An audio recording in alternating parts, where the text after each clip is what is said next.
So I have a question for you.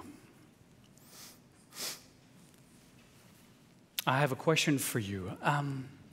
you heard about the myth of Sisyphus? In Greek mythology, Sisyphus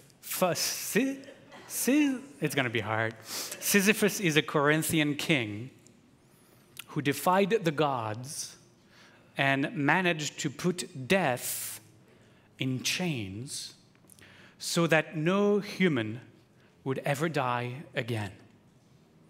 But as the myth goes, death is eventually freed, Sisyphus captured and punished by the gods. He's sentenced to push a boulder up a mountain, which upon reaching the top rolls back down again, leaving Sisyphus to repeat the feat over and over and over again for all eternity. Now, why am I bringing this up? Maybe because we've just read the story of another mythical character that too keeps climbing up that one mountain. Of course, unlike Sisyphus, Abraham in our text isn't condemned by God to bring Isaac up the mountain over and over again. But we do. Now let me explain. It's not just on Rosh HaShanah that this story is read. It's not just in the fall every year when the Torah's reading cycle brings this Torah portion around again. In traditional Jewish circles, this story is read every single day as part of the daily morning prayer service. Every single day but Shabbat. Save that one morning, Abraham seems to be bringing Isaac up the mountain every day over and over and over again. We have made Abraham into our own Sisyphus. But why? Perhaps understanding the myth of Sisyphus more thoroughly could shed light onto the Akedah itself. Now, the person who most famously wrote about Sisyphus is one of my favorite French philosophers of all times, Albert Camus. His most popular oeuvre is, of course, The Stranger, L'étranger.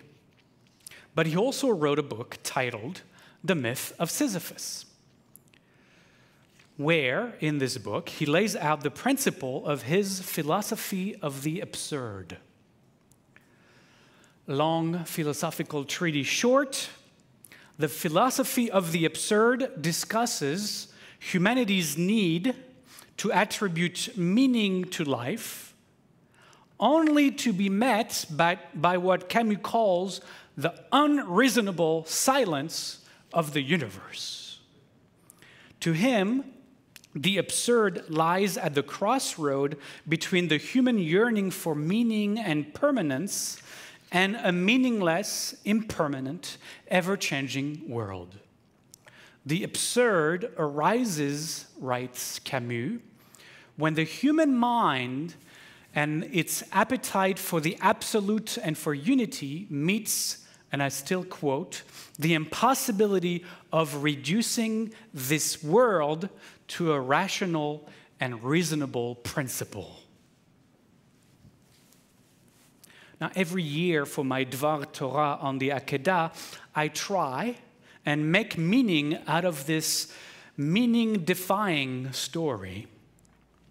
And every year, when I come to it once again, I think to myself, what else can there possibly be left to say about this dreadful text? Each time I am faced with the absurd in the myth of Abraham's daily repeated near sacrifice of Isaac. And in truth, I'm not alone. many a philosopher and theologian has wrestled with the absurd of Abraham's oft-called trial. Kierkegaard, the most famous among them. His response to his being confronted with the absurd of the Akedah was that Abraham's story was about faith. That Abraham represented the essence, the paragon of the man of faith, and that through his leap of faith, as Kierkegaard named Abraham's discharge of God of filicidal orders, Abraham redeemed the absurd of the story through faith. But Camus doesn't look kindly at what he sees as Kierkegaard's escapism. He calls Kierkegaard's pirouette into faith, quote, philosophical suicide. He accuses him of manufacturing solutions and making meaning that contradicts the original absurd position and abandoning reason and turning into irrational religious beliefs and imagined leaps of faith. In contradistinction, Camus sets out to take the absurd seriously, and to follow it to its final conclusions. Now, taking the absurd seriously and to follow it to its logical conclusions means acknowledging the contradiction between the desire of human reason and the unreasonable universe. Humanity wants life to make sense, but life is nonsensical. For Camus, this clashing paradox must be fully lived into and embraced. Reason and its limits must be acknowledged without false hope. However, he continues, the absurd can never be permanently accepted. It requires of us constant confrontation, constant revolt. For Camus, a human life must be an unceasing fight, an ongoing battle against the absurd. He explains that a person gains freedom in a very concrete sense when they are no longer bound by hope for a better future or for eternity, when they live without the need to pursue life's purpose or to create meaning. He enjoins his reader to embrace the absurd, to embrace all that this unreasonable world has to offer. He writes, and I quote, "What counts is not the best living, but the most living. To live with the absurd," end quote. "To live with the absurd is to live passionately." Passion, freedom, and the never-ending revolt against the absurd is the three-legged stool of a human life lived within the necessary paradoxical acceptance of and struggle against the absurd. We are Sisyphus, Camus tells us. You and me. Our life is absurd, like pushing a rock uphill every day. But he also asks us to imagine that each time the rock rolls down the mountain again and Sisyphus walks back down to the bottom of the hill, a smile is lighting up his face. He begins his endless work to nowhere once again, but that work is his revolt against the absurd. That work, meaningless and senseless as it might be, that work is, for that moment, his confrontational life purpose, his defiance of the gods. And Camus concludes, and I quote, The struggle itself is enough to fill a man's heart. One must imagine Sisyphus happy.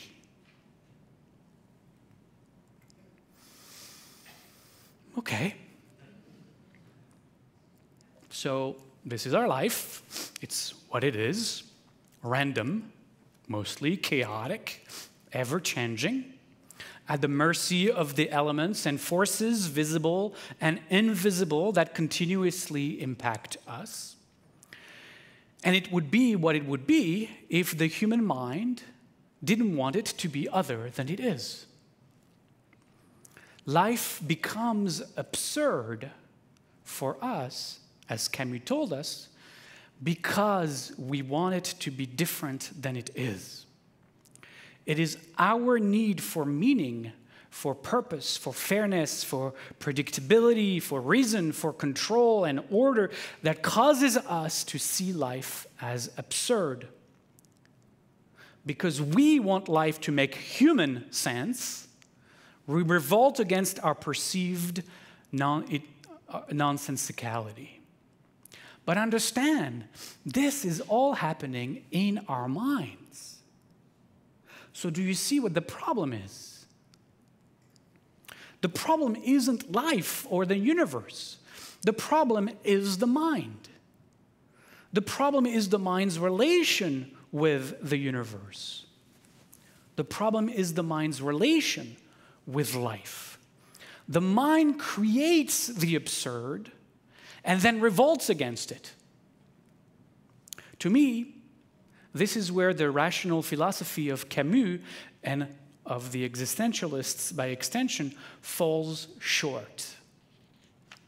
Because Camus isn't willing or able to turn the problem he so brilliantly uncovered back onto the mind that created it in the first place. Confronted with the absurd, he sides with the mind and against the universe, and declares the conflict, the struggle, the war against the so perceived absurd universe as redeeming of a human life. Humanity must forevermore be in conflict with life, with the universe, because humanity perceives it as absurd. Camus is unable to see that the true absurd isn't life or the universe or the meeting of life and the universe, but solely in the mind itself. And that absurd stems from the philosopher's unconscious perspective of separateness. Camus never challenges his own assumption of a dualistic universe. He has, on the one hand, humanity's rational mind yearning to create a reasoned world in its image. And on the other stands the separate universe, random and chaotic. And never the twins shall meet. Worse, the two shall always be in conflict, as the human mind must revolt against life's inability to meet its rational, reasonable demands. Order out of chaos is what the mind yearns for. Predictability, manageability, control, a future to be achieved, laws and rules, be they personal, familial, or societal. But all that is illusory. Manufactured out of fear, out of the dread of the mind-created absurd. All that is just a coping mechanism, storytelling layered over reality that creates its own imagined reality endlessly in conflict with and in fear of life. Because the rational mind can't help but introduce a separateness where there is none, our struggle against the absurd, our revolt against the absurd, sets up a conflicting duality that tears the individual apart from life itself. Maybe Camus should have stopped with "life is absurd," period. the way the Buddha realized the first noble truth, that life is dukkha, that life is suffering. I think they're talking about the very same thing. Life is suffering because it is absurd. But both, as the Buddha found out and Camus missed, both are caused by the false expectations of the separate mind. And the Buddha, unlike Camus, didn't continue with, therefore, you should revolt against life. As if life itself was this other, as if life was the enemy of humanity. Buddha, and actually our Jewish mystics as well, said instead, quote, use instead the suffering, use the absurd as a trigger to free yourself from your identification with the mind, with the separate sense of self, the ego, that exacerbates your suffering precisely because it is revolting against life, precisely because it is imposing upon life an expectation that can never be met. It is the most profound of spiritual paths that holds that the acknowledgement of the absurd as a consequence of the deluded mind, raw and difficult as it might be, can itself trigger our abandoning the mind as the source of our identity, as the source of our sense of being. In this case, we are invited to meet the absurd not in conflict, but in acceptance, as a condition, a disease of the mind. Life, the universe, the world may seem absurd, random, and chaotic, out of control to the mind, but resisting that perceived notion won't change the universe. Letting go of the revolt, letting go of the war, letting go of the struggle against life, no longer resisting its ever-changing nature, no longer wishing it to be other than it is, or wastefully insisting that it aligns with our preferences, though obviously contrary to Camus' conclusion, would help us start on a path beyond mind to transcend separateness. Transcending separateness will reconcile us with life and the universe, will move us out of our conflict mindset, out of our need for control and domination, out of our fear of scarcity. But as is often the case, the way out is through. The way out of separateness is through confronting the absurd of our minds. Now, could this be the purpose of the Akedah? Could the Akedah be meant to cause our minds to be confronted so harshly and abruptly with the ultimate absurd of this story, day after day after day, that we might be thrown out of our minds to look for a deeper truth, a truth that transcends the mind itself? Maybe that's what our sages sought to confront the faithful every morning of almost every day. Our own version of the myth of Sisyphus wrought upon us, as it is us who every day carry both Abraham and Isaac up that mountain, only to have to do it again the next morning. We're not here to make sense of the story. We're not here to make sense of the story. We're not here to let the mind explain away or justify the unjustifiable. Though I have done it many times, I'll probably do it next year. We're here to live with the absurdity of the endlessly repeating, nauseating story. That would be Sartre saying that. That we might break free of the separate consciousness that reduces humanity to the likes of Abraham and Isaac. Our coming face to face with the absurd that both myths are meant to provoke in us must go beyond our intellectual wrestling with the story itself. We are to look around and face the absurd of this mind-constructed world. Not acknowledging the absurd of human civilization keeps us enslaved to its suicidal narrative and blinds us to what so many have already warned us of, the threat of a species extinction event. Not acknowledging the absurd keeps us climbing up the mountain of human civilization only to sacrifice our children on its altar over and over again. We will continue to write ourselves in the book of death. Sorry, I have to say that in a question.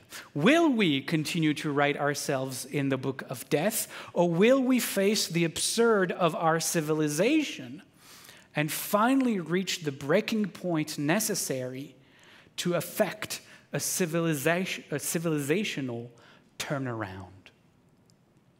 Because you see, teshuvah, the process our high holidays invite us into, isn't only a turning inward toward the light of our soul. It is also a call for us to turn things around and carve a different life path forward.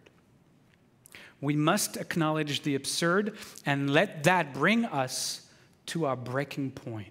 We must mourn the belief that our separate sense of self, our mind, could ever transform this human world into the Garden of Eden we are all yearning for. Now, to be clear, it is not a revolt against the death wish of our civilization that I am calling for. That would be Camus' way. And that would only reinforce conflict and resistance. I am calling for teshuvah, a revolution of the heart, a turnaround away from the absurd of this, an awakening to heal from the disorder of separateness that is killing us, and to write peacefully, compassionately, from that higher awakened perspective of oneness, of interbeingness, the history of human civilization anew in the book of life. May the nauseating, absurd myth of the Akedah impel us to do so now. Amen.